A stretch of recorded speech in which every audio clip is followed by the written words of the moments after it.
इस राजसूय यज्ञ में भगवान भी आए। राजसूय यज्ञ से पहले भगवान ने युधिष्ठिर से कहा कि तुम्हारे भी बहुत सारे शत्रु बचे हुए हैं, पहले उनका दमन करना चाहिए। अर्जुन और भीम को लेकर के भगवान कंस के ससुर जरासंध की राजधानी में आए। जरासंध से युद्ध को भिक्षा में मांगा। जरासंध ने कहा कि कृष्ण तुम मुझसे क्या लड़ोगे, तुम तो युद्ध करते हुए भाग गए थे द्वारिका। भगवान ने कहा, रे मूर्ख, 18वीं बार तो लड़ाई हुई नहीं, 17 बार मैंने तुझे पराजित किया तो मेरे चरणों में नाक रगड़ करके गया, ये बात तो भूल गया। 18वीं बार जब तुमने नगर को घेरा तो हमने तो देखा कि जो व्यक्ति इतना बेशरम और निर्लज्ज है कि 17 बार हराने के बाद भी उसको शर्म नहीं है, ऐसे से क्या लड़ना। और तेरे मन में अगर युद्ध की इच्छा है तो हम 3 खड़े हैं, तीनों में से किसी एक को चुन लेते। जरासंध ने देखा कि जिस कृष्ण ने हमें 17 बार हराया उससे तो नहीं लड़ना चाहिए। उसने कहा कि हम ऐसे व्यक्ति से नहीं लड़ेंगे जो लड़ाई का मैदान जोड़ के चल गया। भगवान ने कहा कोई बात नहीं, 2 और खड़े हैं, अर्जुन और भीम। जरासंध ने कहा कि अर्जुन हमारी उम्र से छोटा है, इस भीम के साथ मैं गदा युद्ध करूंगा। गदा युद्ध प्रारंभ होता है। 27 दिन में गदा युद्ध हुआ। 27वें दिन की रात्रि में भीम ने भगवान से कहा कि कृष्ण कहां आपने हमें फंसा दिया। इस जरासंध ने हमें इतना मारा है कि अब कल का सूर्यास्त तो मैं नहीं देख पाऊंगा। 28वें दिन की लड़ाई में तो जरूर मेरी मृत्यु हो जाएगी। सच्चाई ये है कि जब जरासंध ने भगवान श्री कृष्ण अर्जुन को रिजेक्ट कर दिया, ये हमारे काबिल नहीं है, और भीम को कहा कि भीम मुझसे लड़ेगा, तो भीम ने अपने छाती को बहुत फुलाया कि देखो दुनिया में तो 2 ही लड़ाके हैं, एक जरासंध एक मैं। और जब युद्ध होने लगा जरासंध ने मार मार करके नस ढीली कर दी। अब रात में रोने लगे। भगवान ने कहा कि भीम ये ऐसे नहीं बनेगा। मैं इसकी कहानी तुम्हें बताता हूं। जरासंध के पिता बृहद्रथ को जब कोई संतान नहीं थी, बृहद्रथ की 2 महारानियां थी, कोई संतान नहीं हुई। एक संत ने आकर के फल दिया। संत ने कहा कि जिस भी महारानी को फल दोगे उसको संतान हो जाएगी। राजा को दोनों से प्रेम था, फल को काटा, आधा आधा दे दिया। समय आने पर दोनों महारानियों को संतान हुई, लेकिन जैसे फल आधा आधा वैसे संतान भी आधी आधी। आधा हिस्सा एक को हुआ, आधा हिस्सा दूसरे को हुआ।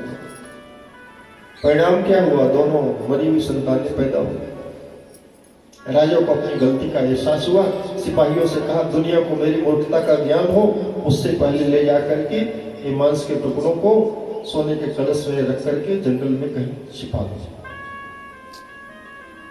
सिपाहियों ने यही किया। सोने के कलश में उन दोनों आधे आधे बच्चों को डाला, ढक्कन लगाया, लाल कपड़े से लपेट करके जंगल में गड्ढा खोद करके छिपा दिया। भगवान श्री कृष्ण कहते हैं जरा नाम की एक राक्षसी वो भूख प्यास से व्याकुल होकर के जंगल में घूम रही थी। अचानक उसका पैर वहां उसी जगह पर पड़ा जहां ताजी ताजी मिट्टी हटा करके उन कलशों को दबाया गया। उसने मिट्टी को हटाया, देखा तो सोने के कलश, ढक्कन हटाया, अंदर हाथ डाला तो मांस के टुकड़े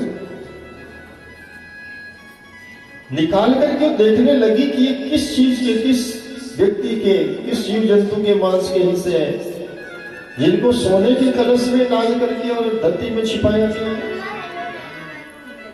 दोनों कलशों से वो मांस के टुकड़े निकाल करके जोड़ करके देखने लगी।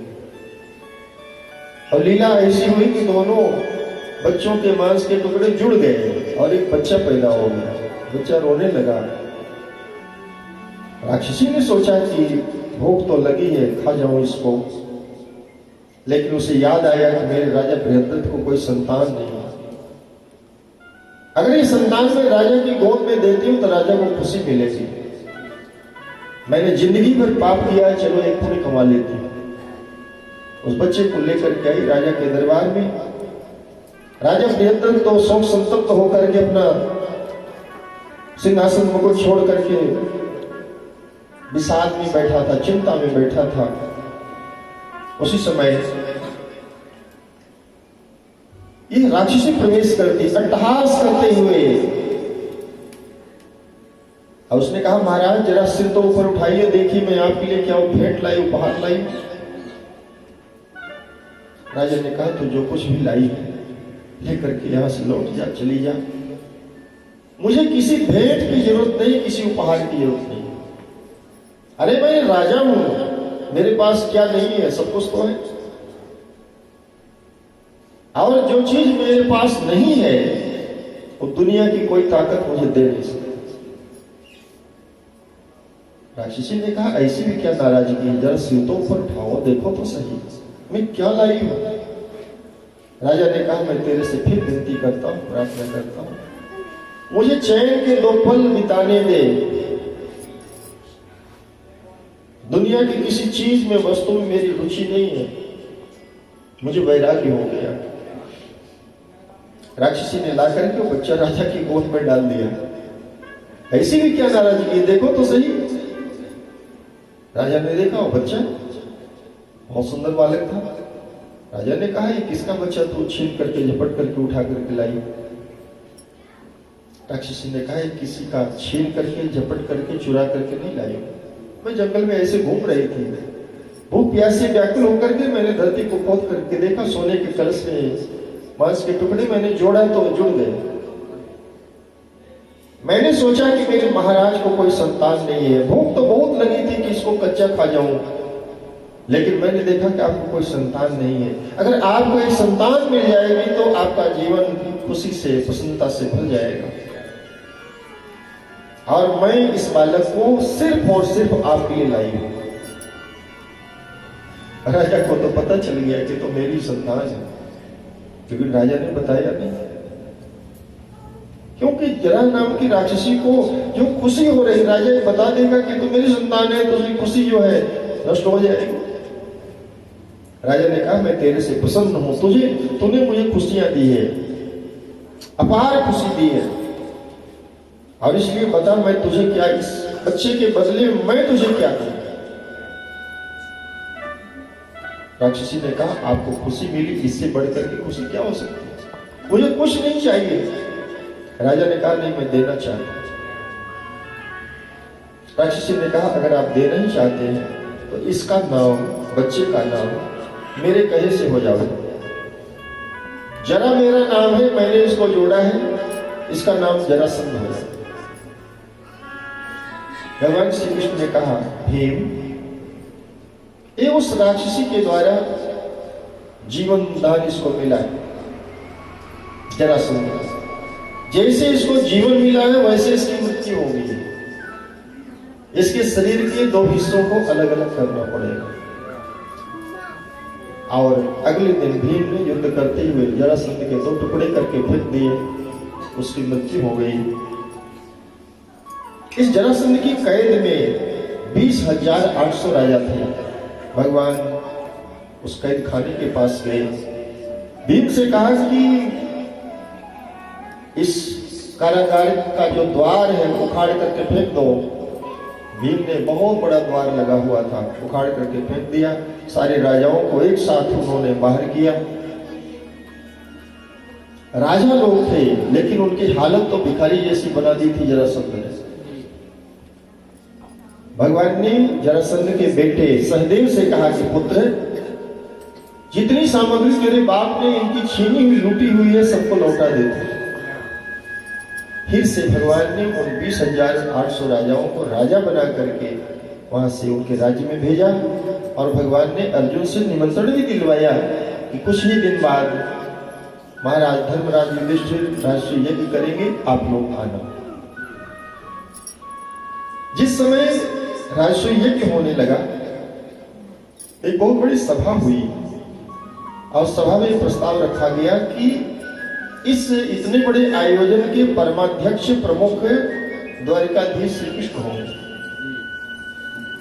बहुत सारे राजा लोग वहां बैठे थे और भीष्म पितामह के इस प्रस्ताव का समर्थन जरासंध के बेटे, अभी आपने कथा सुनी ना, भगवान ने जरासंध को मारा और वहां का राजा भगवान ने उसके बेटे को बना दिया। राम जी ने भी ऐसे किया। राम जी ने बाली को मारा तो युवराज अंगद को बनाया, रावण को मारा तो राजा विभीषण को बनाया। ऐसे भगवान ने जरासंध को मारा तो उसके बेटे सहदेव को वहां का राजा बनाया। सहदेव भगवान का सच्चा भगत है और इसीलिए भीष्म पितामह के प्रस्ताव का समर्थन करने वाला दुश्मन का बेटा सहदेव है। सहदेव ने कहा कि बहुत अच्छा प्रस्ताव है, मैं सबसे पहले इसका समर्थन करता हूं। और इतना कहना था कि सभी ने प्रणव ध्वनि से ओम का उच्चारण करते हुए दोनों भुजा ऊपर उठा करके इस प्रस्ताव का समर्थन किया कि इस यज्ञ के प्रमुख परमाध्यक्ष श्री कृष्ण होंगे। लेकिन वहां बैठा हुआ जो शिशुपाल है, वही शिशुपाल जिसका कल आपने कहा